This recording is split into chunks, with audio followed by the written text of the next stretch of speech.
Thank you for staying with us. The hashtag on X is Daybreak. The SMS code is 22422 at Citizen TV Kenya and at Ayub Abdikadir. On my immediate right is Dr. Gov't. He is the Secretary General of the Kenya Medical Practitioners, Pharmacists and Dentists Union. Thank you, Dr. Good morning. Good morning, Habib. Thanks for making time for the broadcast. At the center next to him is Dr. Brian Lushenga, who is the chairperson of the Rural Private Hospitals Association of Kenya. Dr. Good morning. Good morning. Thanks for finding time for the broadcast. And Dr. Robert Pukose is the chairperson of the National Assembly's Health Committee, as well as the MP representing the people of Endabes constituency. Good morning, Dr. Good morning. Thanks for your time. Thank you. Let's begin with what's at the moment making headlines. And I start with you, Dr.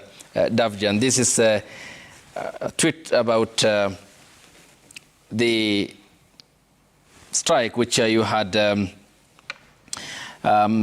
tweeted, so we'll be getting to that shortly. I'm looking for what you have tweeted or posted on X last evening, following the deadlock over the strike that continues to have bearing on the Kenyan people who are unable to access medical services across the country. And there were reports that of the 19 issues, 18 were agreed upon or sorted somewhat to an extent. But for you, it's about the issue of medical interns, which you said rather outweighs all the other 18 issues and must be addressed. Even as you hold on to that position, Dr. more than 40 days since you had downed your tools and Kenyans unable to access medical services across the country, doesn't the welfare of Kenyans who are unable to get medical attention equally outweigh that major issue that you have fleshed out of the 19 issues, which is on the medical interns? Thank you so much, Ayub. When the government say that they've met 18 issues out of 19 that we demanded, it's just a political rhetoric. That's not the reality of the ground. As a union, we conceded to so many things in these particular discussions, but it should be an utter violation of our collective bargaining to concede to the issue of medical interns. Because we are on strike because CBA 2017-2021 has not been implemented. Yes, the issue of basic salary arrears, they told us they will pay, they have arrears that you owe us for 7 years. They say, fine, we're going to pay you for the next 5 years, which is not what we expected, but we say, that's fine. They told us that the issues of medical insurance, they'll do in the next 6 months. We say that is fine, but it will be an utter violation of the same document that we expect them to implement if we say you can now just reduce the wages of interns from what they are earning to 70,000. That means we do not hold the sanctity of this particular CBA. It means the return to work formula that we will sign means nothing. Because if this is just a return to work formula with promises that they will be implemented, yet CBA is a document that has been legally put in court, we can't allow its violation. It means next year they can do anything they want to with this particular document. So it's just not basic thing to say we have said it is internship.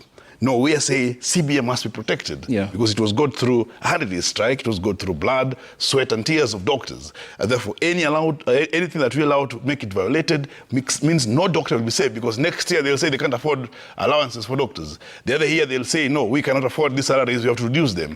We shall have opened a Pandora's box. We shall open ourselves for injustice. That we can't allow. Okay, and so basically there is low trust in government even going forward as to whether it can honor further agreements with the doctors in regards to collective bargaining agreements. Absolutely, because when this is what is signed in CBA, Article 4, on how remuneration needs to be done for doctors, for medical doctor interns, and for everybody, then there's a procedure. It's well indicated in the CBA that if there's any article that ought to be changed, there has to be a discussion between the union and the government on what terms that need to come in. It is not an action of absolutism by the government to change this, because what will make them not to change any article of the CBA if we don't protect that part? So it's just barely not issue of internship. It's an issue of the CBA. When you allow its violation in this particular time, then we have that, there's nothing you're protecting. It means our 40-day strike means nothing. It means the 100-day strike was nothing. It means every other engagement we've had over the years is nothing. Therefore, we cannot have hope that a return to work formula that is signed will be superior to a CBA that was signed and deposited in court. We have to negotiate a new CBA to replace that, but you cannot allow its violation. That's what our stand. Okay. Therefore, there's no amount of promissory note that we can be given that can change our mind on that. We'll come to the interns, because the number at the moment is 3,759. And what the government has said, Dr. Patrick Amoth, who I'll be quoting shortly. You said this is all about sweat and blood and what doctors went through in 2017 before ending up with the collective bargaining agreement, and also the 40-day strike now, which continues. Today is day 42. What then happens to Kenyans who are unable to get medical services, which is a right? The provision of medical service is the responsibility of the government, and it is the government that has expressed dishonesty into the implementation of the CBA, and therefore they take the responsibility of Kenyans not able to access care. We as Kenyans, we pay taxes to government, and therefore it is not right for the same government to come and say, no, we cannot pay wages for these doctors, but we can pay wages for other state officers. So that clearly shows that there's no value that they see in the doctors. Because even if they're saying there's ballooning, the first professionals to face this act are doctors, and in this case, the doctor interns. So that means that these are people that are given no regard. They're not a priority to the country. And therefore, any suffering that takes place, it's a suffering that is meted upon the Kenyans by the government, who have taken their strong stance to violate the collective bargaining agreement. Why has it not been violated for the last 7 years? Why do we want to violate it to the point that we are taking these medical officers too, pharmacists too, and dentists too, to 25 years back down the line? So those are the concerns. So it is not really the problem of the union. It is the problem of the government. All right. Dr. Robert Pukose, of course, as an MP and the chair of the very vital Departmental Committee on Health of the National Assembly, is there a clear understanding about this entire concept of the medical interns? And as a professional, is the point that the medical practitioners, pharmacists and dentists union holding on to a legitimate one in this entire course of downing their tools and wanting their issues sufficiently addressed? Thank you. First, when you look at the Medical Practitioners Act, it talks about an intern as a medical doctor. Mm-hmm. And what has happened is that this was the entry point after medical school, that an intern was entering into the profession. And initially, all interns, once you finish medical school, then you are going to be absorbed by the government. Mm-hmm. That is, but when now we changed our constitution, I think an amendment was never done on this area to see how the interns will transition either into the national government or into the county government. Mm-hmm. So that after internship, somebody now is not guaranteed of employment. You go back into to now look for the job. And I think that is where the rain started beating us. Yeah. When you look at the issue about what the government has offered, the 70,000, mm-hmm. To me, there are two interests here. You have the interest of the union, yes, and you have the interest of the intern, which should be looked at from different perspectives. You know, union collects revenue. They collect their union dues from doctors and also from the interns. Mm-hmm. Internship training. You know, the union here will be more interested in Abdi. I'll get you. You can reduce all these things to dues. Okay. They'll be maintaining their status. I'll get you the time to respond. The union will be interested in maintaining their status. Yeah. But can we look at what is the interest of the intern? Mm-hmm. The intern, we must be able to look at this package. To me, I would look at it, the government has offered 70,000 for the intern. This is a temporary job. It's not permanent. It's part of the entry into becoming a doctor. Should we tax them? Yeah, that is what the union should be discussing to me, as far as to me when I look at it. Okay. This 70,000 that has been offered, then we should be able to negotiate on whether we should be able to tax them. When we are taxing them pay as you earn, you tax them on NSSF, you tax them on housing levy, you tax them on this. We are saying that we are paying them a stipend. Should we be able to tax the stipend? I think that is where the union should be coming in to say, can we negotiate that this stipend that is being paid to interns should not be taxed? What other benefits should an intern be getting? The institutions that internships is going to be offered, they should be thinking of housing for the intern.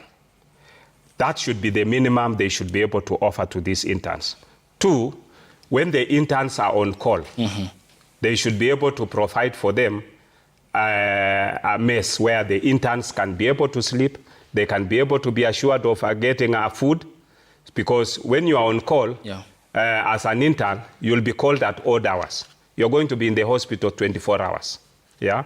So you should be guaranteed of where you're going to sleep, where the nurses or the other colleagues are working with can be able to get you. Yeah. That place you should be, since you are not going to go back to your house, they should be able to provide you with the minimum, a place where you'll be able to sleep well, a place where you'll be able to have water, a place to shower, and a place where you'll be able to have food and even breakfast. Okay. To me, that is what we should be able to be looking at. Just hold on, Doctor. I'll give you the time because Dr. Brian is also very itching to come in. But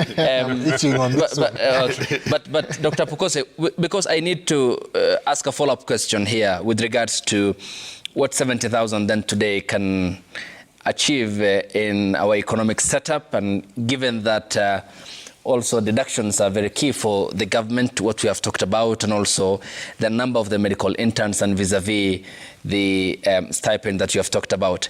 Dr. Brian, yes, you had a point, please. You know, my colleague here, Dr. Pukose, you know, this argument of taxing, you know, whether we should tax stipend. This 206,000 figure that has been thrown around, that looks like so much money, this is gross salary.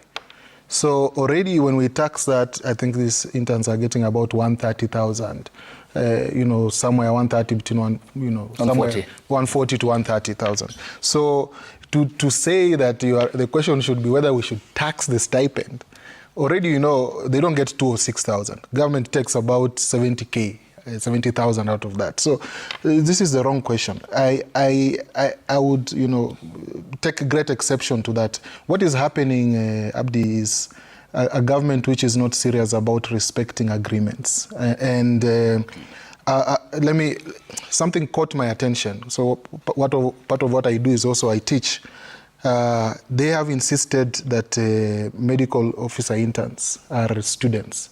I will tell you from my experience teaching for the last 15 years that a medical student, 1 year of training does 3,100 hours of education.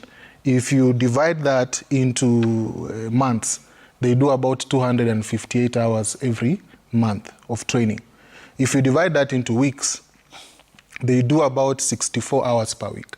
Now, for me, you know, I'm a member of the union, I should say, but if the government should insist that medical officer interns are students, then I would go back and say a medical student in Kenya can only do a maximum of 64 hours per week. And therefore, if Dr. Pukose and the government wants to purchase their labor, let them purchase a maximum of 64 hours per week. I do not expect to see my younger colleagues doing night calls, doing night shifts, going to theater. We want them to work 8 to 5. They work only 8 to 5. They don't work weekends. They don't work Sundays, because this is what the government is saying it wants to you know, pay as stipend. It's just in training alone, it is 64 hours per week in training. When you go into internship, that quickly goes to something like 80, 100, you know, more hours per week of time. The situation we have in Kenya is, one, government is not employing enough medical officers. Government is not employing enough consultants. So who ends up carrying the bulk of the weight in the public health sector? It is the medical officer intern. So they are doing bulk of the work. So to say that let us discuss whether the stipend is taxable is actually a slap in the face and an abuse to the profession. To train only, just to train, is 64 hours per week. What is the commensurate payment then for the hours, if not say for the you give the, okay, you said they should only be able to purchase 64 hours. So let me give, what's the commensurate amount for that? Let me give you context. If normal working hours for a Kenyan who works Monday to Friday, they hardly do more than 40 hours a week. Already we are talking about 65 hours a week of service. this even the payment we are making of 206,000 gross is actually a token payment for the hours that they do, literally. So we should not be discussing issue of whether a stipend is taxable. We should be discussing issue of government honoring agreements. And even us as private health sector providers, you know, at the end of the CSS statement yesterday, she said they have released 4 billion shillings to pay hospitals, which are now flooded because of this strike. Last night, you know, here in Nairobi, I got a call, 7-month-old baby died in an outpatient, a private outpatient, because they have no hospital willing to take them, because there are no doctors anywhere. So today, if Kenyans are dying, they are dying because of people in leadership not ready to respect agreements. Yes, Abdi, I just wanted to respond to my brother. And I also respond. Yes, okay. He'll first respond to Dr. Brian, and then I'll get you. Something Christian already said. Yes. I need to correct now. He said that our focus with the inter-doctors is a matter of union dues. And I think that really shows how political leaders think, like him now. You know, when you become a politician, you take away that profession, you take away the virtues of life and throw them in the dustbin and just do political rhetorics on these issues.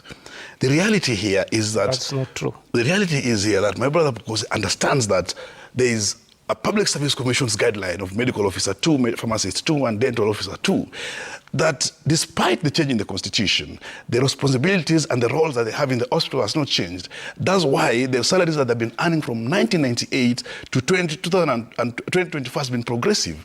So them thinking that, no, we want money to pay this, to increase their wages. They want money to employ CASs. They want money to do whatever thing. The first vulnerable person to go to is an intern doctor. It is not a right thing to do.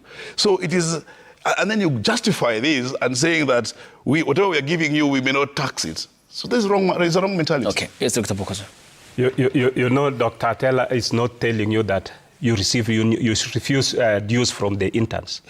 You get union money from the interns. Yeah, but yes, it's the responsibility to run the union. Was he right? No, we get union dues from every doctor. You get dues. But that is not the justification of exploitation. Okay, let him finish his point here. It's not justification of exploitation. No, but you're also exploiting them because these are not permanently employed people. No, but yet... Dr. let him just finish the point. Yeah. These are potential members of the union. Not potential. Correct that. Members of the union. And why they are potential, the union will call them associate members. No. Yeah? Correct that. Associate members are medical students. You'll have your time to respond. Okay, we'll have your time to respond. Yes, just this one only. I hold him to account where there are inefficiencies. Yes, please. And you know what Dr. Ria was saying about the number of hours. In as far as training is concerned, each of us comes from different professions. As a doctor, let's first go into the basic minimum. The basic minimum as ordered by the court that they should be able to offer. And that is actually some of the things that they should have been able to give in.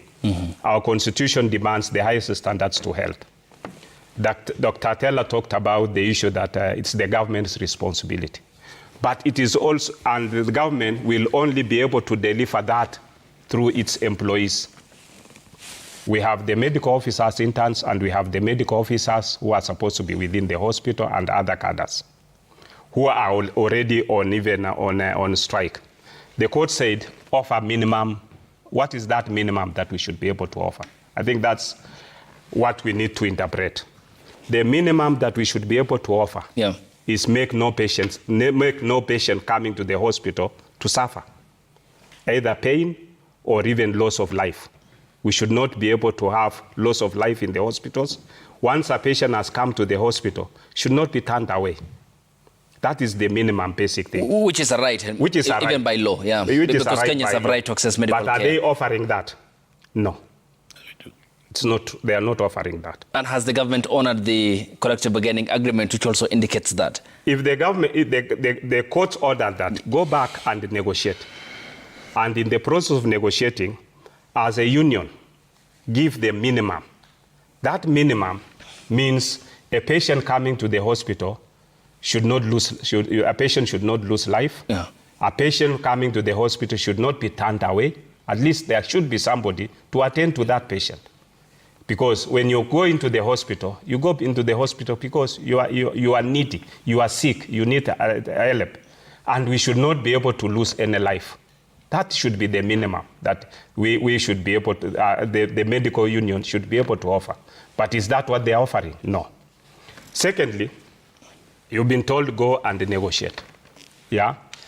Come with clean hands. Don't make demands that, in a negotiating, there is a give and take. What is it that the government has given you? Acknowledge that has been given, and the demand that you are demanding.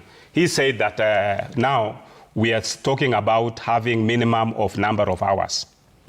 If you are going to ask for a minimum number of hours, our profession is such that there should be, if an intern is going to work for, let's say, even 8 hours, in other developing countries, people, they do for 8 hours. Then after that, the one who is on call now takes over. And that is the standard even here. You are on call, you work for 8 hours. After that, if you are not on call, you go home. The one who is on call is the one now who will be able to work for the extended hours. For the extended hours. And now, when you are working for that extended hours, yeah, then the other one who is not working for that extended hours will go away. So you are not going to add that extended hours for this one individual to the other one. That is not working. We'll talk more about that because now we are coming down to the aspects about how the meetings have been happening since 18th, 19th, Dr. Davji. And I also understand that you met the national government and the Council of Governors separately, and the Monday meeting, and where you are to address the press are all together following the court direction on the whole of the nation approach and the negotiations, which of course said should happen within the confines of good faith to come to an understanding and address the suffering of the Kenyan people. And also what Dr. Robert Pukosa said here, who in this regard a medical intern from an understanding perspective are the first point of contacts at level 4 and level 5 hospital, therefore the understanding around how critical they are in our healthcare system. That's after the break here on the broadcast. The hashtag on X is Daybreak. The SMS code is 22422 at Citizen TV Kenya and at Ayub Abdulkadir. We proceed after the break here on the broadcast. Stay tuned.